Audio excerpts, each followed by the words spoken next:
Well, happy Saturday, folks. The real Captain Kirk here. We're live from One Bethlehem Plaza here in downtown Bethlehem on the 7th of December here. Only 17 days until Christmas. Yikes. Again, coming at warp speed here.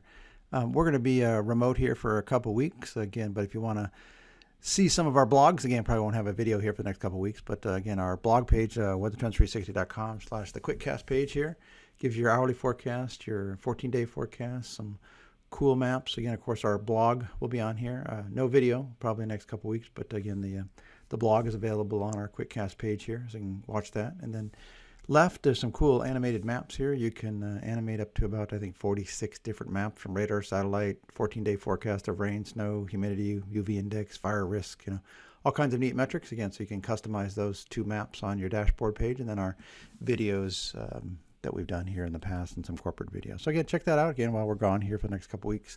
Look at snow cover here this morning, 7 December here, up a bit, 20% over last year's, about 13%. But you notice a lot more snow across South Central Canada, Northeast Canada, and Northeast Great Lakes are the big winners, interior Northeast Great Lakes with all the massive lake effect snow here. So below average nationally in terms of snow cover, but again, this should pick up some steam here for the latter half of December into January.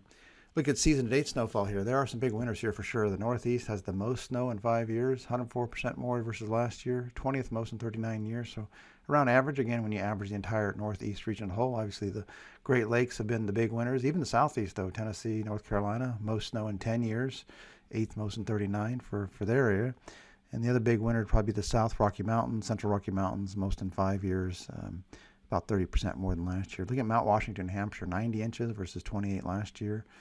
Sault Ste. Marie, Michigan, 54 inches versus 27 inches. Here in our state, PA, 43 inches in Erie, which is almost 4 feet of snow, versus only 5 inches last year. And Denver's not doing too bad well, 23 inches versus 10 last year. So some areas are definitely getting a lot of snow. And again, right now, that's the Great Lakes Northeast.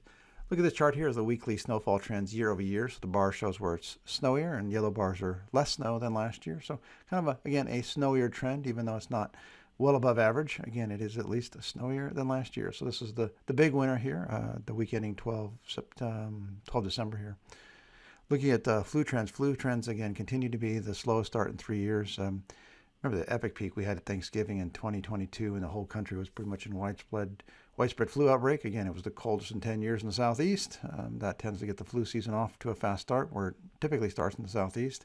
Last year was more than normal, again, so we had a peak around Christmas, rather. And then this year, again, just finally getting above baseline, but way, way below the last couple of years. We're probably looking at a January peak for flu, and hopefully not as bad as the past couple of years. Look at last week, world summer here, week ending today here. Here in the U.S., 8.8 colder than last year, coldest in 14 years, 9th coldest in 39 years, so well below average national temperature, especially the eastern half of the country.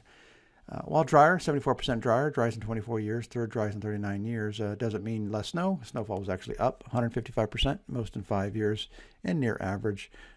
Big warm up again across the UK and the Europe, and very wet down in Brazil. They'll take it because they need it for their crops that are going in the ground.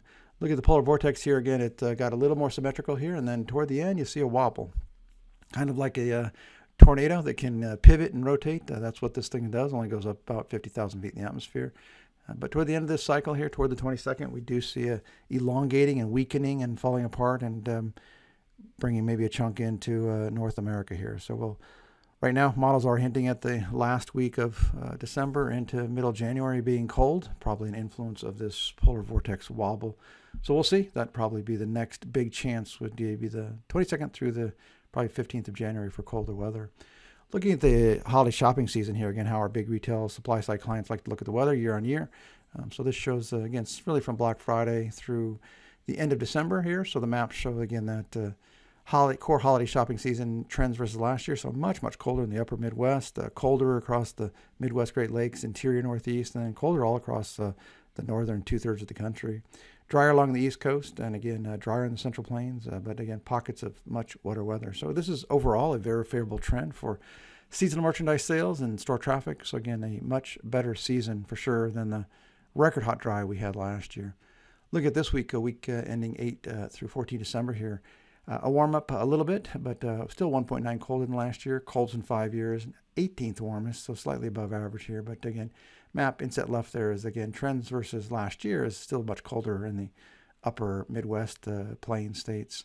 Snowfall looks to be up a little bit, 82% versus last year. Again, a lot of that's still going to be in the Great Lakes, high elevation of the Rockies. And rainfall up a little bit, 17% wetter than last year, 11th wettest in 39 years. So a little bit of a storm, cold front coming through here midweek across the east. So temperatures will warm up in the east ahead of this front, get up into maybe even 40s and 50s. And then after that, it cools down again. So the Thursday, Friday, Saturday time frame will be much below normal in the northeast. So big roller coaster ride here of cold, warm to cold. Looking at the 6-day snowfall trends here again, so today, again, a little bit of lake effect across the Erie, Lake Ontario. That begins to diminish here as we get into Sunday, moves into New England. And then as we look at Monday, Tuesday, Wednesday again is that cold front kind of coming through the east coast. And so behind that, we'll kick in the lake effects again. Again, lakes are cooling off. They've cooled off about 10, 15 degree lake temperatures. So that means you got to have much colder weather to impact that. Earlier with that first lake effect, we had very warm lakes with very cold air temperatures. So as the lakes get cooler, you need to have colder and colder weather to kick in these extreme lake effect snows. But again, the week overall still 60% more than last year. 13th least in 39 years, below average, but snow for about 39% of the U.S. population. Next week, again, the week before Christmas here, hard to believe, week ending 21 December here, a big warm-up, 0.8 warmer than last year, number one warmest in 39 years, so very warm, especially there in the Central Plains, Midwest. Looking at the snowfall, still up 42% versus last year, but that's still fifth least, much below average, so not a ton of snow here next week. And precip down 30% drier than last year, 16th wettest, so near average precip again, with heavier rains from Texas into New England. And we aggregate these World 2-week outlook trends here through the 21st. Again, these are maps for temperatures versus average, so still pockets of cold there in Canada, so hinting of the polar vortex, and up in northern Siberia. And Europe cools off pretty dramatically. We look at these trends versus last year, a little different story here, so much cooler than last year's very, very hot conditions. So still favorable trends for seasonal merchandise sales across Canada, especially Canada, parts of the U.S. and Europe. And again, just aggregating the precip trends here. So again, still very, even though it's milder, you still get a lot of snow there in central eastern Canada. You lay down that snowpack, it just increases your odds of colder trends as we go through the core winter season, and still very wet down there in Brazil for their crops going in the ground. So with that, folks, have a great week, and we will talk to you here as we get back, probably late December. Have a great Christmas.